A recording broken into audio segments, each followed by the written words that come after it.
kategori card. Assalamualaikum warahmatullahi wabarakatuh.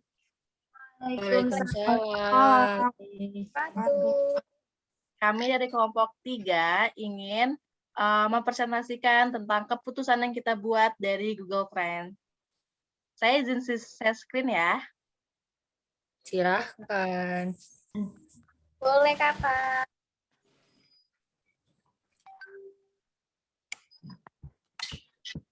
Nah, jadi manajemen keputusan Google Trends dengan beranggotakan saya sendiri, Anissa Nurul Fadila, dan teman saya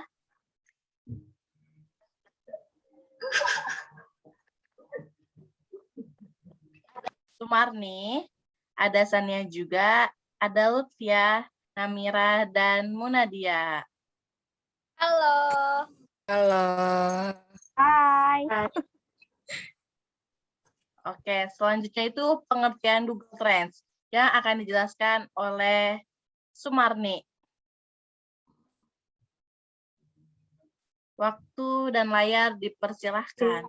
Terima kasih terima kasih. Sebelumnya suara aku jelas ya? Iya, jelas Marni. Oke. Jadi teman-teman, apa sih Google Trends itu? Jadi Google Trends itu adalah sebuah grafik statistik pencarian web yang menampilkan popularitas topik pencarian pada kurun waktu tertentu. Hasilnya dapat ditampilkan menurut kota, wilayah, ataupun bahasa. Terus Google Trends ini adalah layanan dari Google yang menyediakan seperti data dan grafik mengenai popularitas yang sedang terjadi di halaman pencarian Google. Layanan tersebut lalu kemudian diluncurkan pertama kali oleh Google pada tahun 2006. Sampai saat ini layanan ini masih terus dikembangkan. Jadi seperti itu ya teman-teman, untuk pengertian dari Google Trends itu sendiri. Oke. Wah, dari Google Trends sendiri tuh kita mau ngambil keputusan nih. Keputusan apa sih yang kita buat?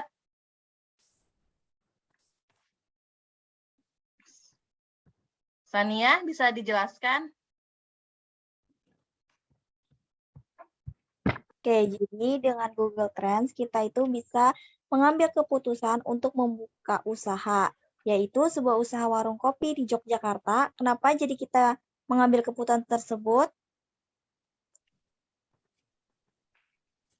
Boleh dijelaskan, Namira?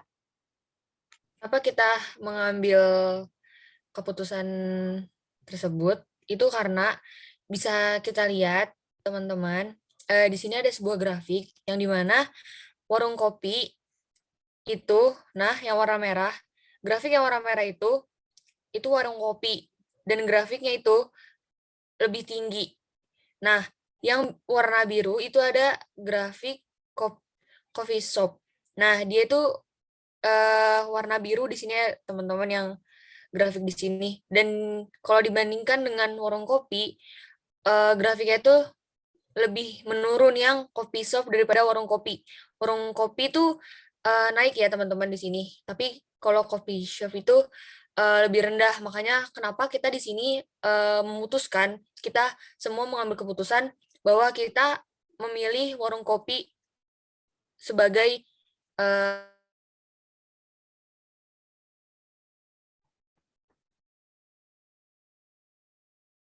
Mungkin jaringan Sebagai saudara usaha Namira. yang kita buat kali ya. Warung kopi jadi ya teman-teman ya. Oke, jadi intinya kita memilih warung kopi karena perbandingan warung kopi itu lebih tinggi, lebih banyak, lebih diminati oleh masyarakat Indonesia dibandingkan coffee shop. Oke, selanjutnya itu perbandingan coffee shop dan warung kopi di beberapa wilayah. Bisa kita lihat dari wilayahnya nih, dari peta. Warna merah itu warung kopi dan warna biru itu coffee shop. Warna merah itu lebih dominan dibandingkan warna biru. Warna biru itu hanya sedikit dibandingkan warna merah. Maka kita lebih memilih coffee shop, lebih memilih warung kopi, maaf. Kita memilih warung kopi dibandingkan coffee shop karena minat untuk warung kopi itu lebih tinggi. Walaupun di ibu kota Jakarta coffee shop tuh lebih banyak, tapi cuma hanya beda sedikit. Tetapi di tempat lain seperti Riau, Bali, Banten, Sumatera Utara itu lebih banyak yang minat warung kopi. Oke, selanjutnya warung kopi di Indonesia. Jadi inilah presentase minat warung kopi di Indonesia. Kita bisa lihat grafik dari 30 hari terakhir. Walaupun warung kopi mengalami penurunan yang signifikan, tetapi warung kopi tetap banyak diminati oleh masyarakat. Kita bisa lihat di grafik pada tanggal 20 Juni itu mengalami penurunan sebanyak 60%. Maaf, mungkin bukan menurun sebanyak 60%, tapi minatnya ada di 60%. Seperti itu. Oke, selanjutnya.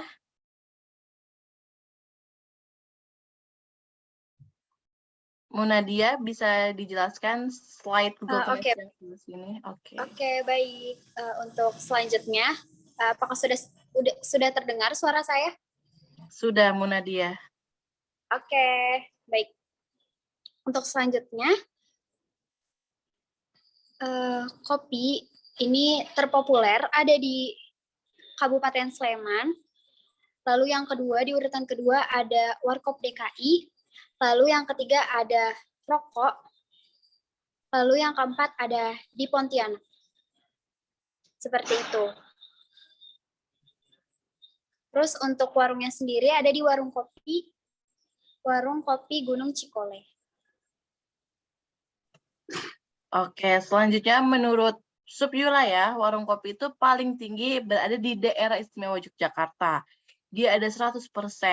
Yang kedua ada di Jawa Timur hanya 56%, yang ketiga ada di Kalimantan Barat sebanyak 50%, yang keempat ada di Bali sebanyak 39%, dan yang kelima, di posisi kelima ada Jawa Tengah 39%. Dapat kita simpulkan bahwa kita membuka warung kopi di daerah istimewa Yogyakarta itu lebih menguntungkan dibandingkan di tempat lainnya, karena minat warga Indonesia yang berada di Yogyakarta untuk warung kopi itu lebih tinggi dibandingkan di tempat yang lainnya. Mungkin sekian kali ya dari presentasi yang kita bisa jelaskan mengambil keputusan lewat Google Trends.